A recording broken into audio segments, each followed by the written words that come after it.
Welcome back guys to the PvP build for the Necrom chapter, update 39. I'm on my Stamina Nightblade with a proc set I've never used before with Hunter's Venom or more Venomous Smite. Hunter's Venom is just a proc. Dealing critical damage inflicts Hunter's Venom on your enemy for 10 seconds, dealing 2.2k poison damage to your target and enemies within 6 meters of them every 2 seconds.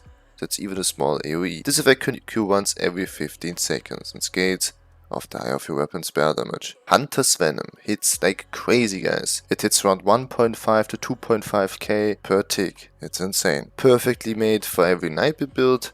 Thanks to Hemorrhage, we gain minor savagery, 6% extra crit rate, and with pressure points even more crit rate with assassination ability slotted. So the uptime on Venomous Smite is pretty high. On the back bar Wailing Cry, what else for the extra crit resistance and weapon spell damage gives us the extra tankiness we need. Magden as mythic item to empower Hunter's Venom, gives also over 2k armor, more damage mitigation with 120 as filler, and the Rock Set Warped, one of my favorite monster sets nowadays for extra stamina, magic and health recovery. Definitely needed since I'm a vampire stage 3, so our regular ability costs are increased by 8%. Armor types, 1 heavy chest and reinforced for the extra resistance with 2 medium armor pieces and 4 light armor. I like light armor in this case for extra penetration and crit rate, with 4 well fitted in total and 2 sturdy. We don't need impen with Wailing Cry, more than enough crit resistance. For the infused on the jewelry for the extra healing, 2 stamina regen glyphs and 1 weapon spell damage. The 2 stamina regen glyphs are definitely needed. Vamp stage 3 is way too expensive, otherwise not sustainable. And on the front by a sharpened bow with the flame damage enchant, backed by another bow in defending for the extra armor plus the Berserker glyph for extra weapon damage. You could technically go with an ice stuff on the back bar, but I prefer an extra bow for poison injection. I really underestimated poison dot, and Elisas is kinda nonsense. We're using crushing web as spammer, which also gives major breach a 6k penetration. So up to you. If you want to go with nice stuff, go with nice stuff here. Quick look on skills. Magnum shot, our CC.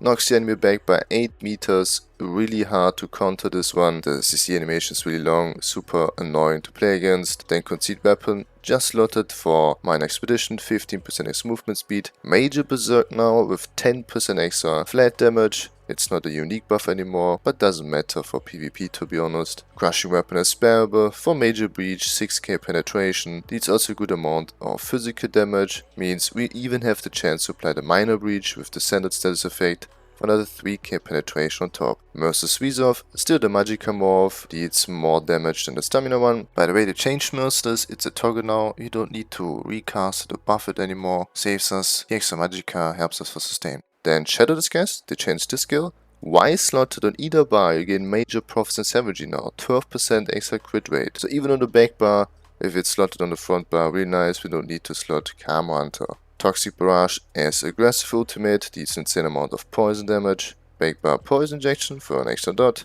Race against time is snare removal and for minor force, 10% extra crit damage plus major expedition, 30% movement speed. Vega Sapphire, Power Extraction, our major brutality buff, even gives minor courage 215 extra weapon spell damage for 30 seconds and afflicts even the enemy with minor cowardice for 10 seconds, reducing their weapon spell damage by 215. Shoot Offering as burst tier and Soul Siphon as defensive ultimate.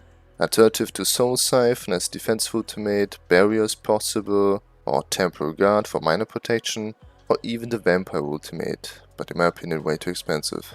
Raise Khajiit for extra 12% crit damage and healing, max health, magicka stamina and regen. Other races like Wood Elf, Orc, Dunmer are also fine. Mundus the Serpent for extra 310 stamina regen, even with 2 stamina regen glyphs still needed. Smoked Bear Hunch is buffed, Vamp stage 3, like I said before.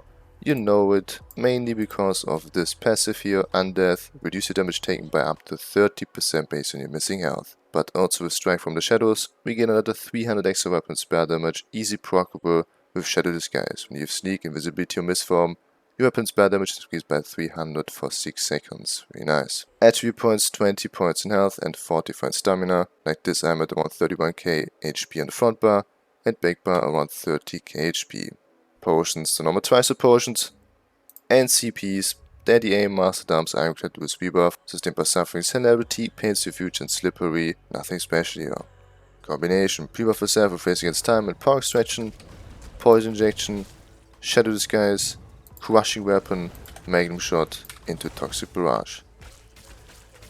If your bow is up, use the Mercer's Reserve Bow in between. That's it with another PvP build. Thanks for watching, have a nice day and I'll see you hopefully in the next video. Peace.